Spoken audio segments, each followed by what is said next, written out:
আমি ওলালোঁ আই river festival চাবলৈ, যিটো ফেষ্টিভেল আগ্ৰামা ব্ৰিজৰ ওচৰতে। তো আমাৰ যাত্ৰা আৰম্ভ হৈছেহি। ৰাতিৰ সময়ত অলপ কুঁৱলীও পৰিছে। আমি উপস্থিত হৈছোঁ আই ৰিভাৰ ফেষ্টিভেল।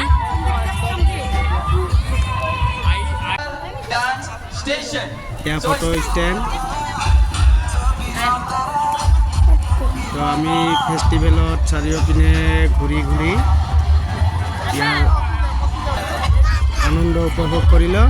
ইয়াতে বহুতো কিনিব লগা বস্তু আছে, কিন্তু প্ৰতিটো বস্তুৰে মূল্য দুগুণ। সেয়েহে বেছি বস্তু কিনা নহ'লে, আৰু শেষত আমি ঘূৰি এটা বস্তু লৈ ল'লোঁ। তো ইয়াতে ফাংচন প্ৰগ্ৰাম চলি আছে, তো আমি অলপমান ইয়াতে ফাংচনো চালোঁ। তো ভাল লাগিলে আৰু খুব। তো ইয়াতে ফাংচন চাই আমি আৰু ইয়াতে ইমান সময় পলম নকৰিলোঁ, কাৰণ আমি আকৌ ঘৰলৈ উভতিব লাগিব। ৰাতি বহুত হৈছিলে। তো আমি ইয়াৰ পৰা অলপমান সোনকালে ওলাইছিলোঁ। 12টা মানত ঘৰত আহি পাইছিলোঁ। 10টা বা 10:30 এনেকুৱা সময়ত উঠিছিলোঁ।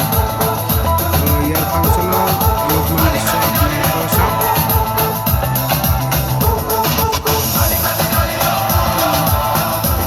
ধন্যবাদ ভিডিঅ'টো শেষলৈ চোৱাৰ কাৰণে, আৰু সকলোৱে এটা ছাবস্ক্ৰাইব আৰু লাইক এটা কৰি দিব। Bye bye.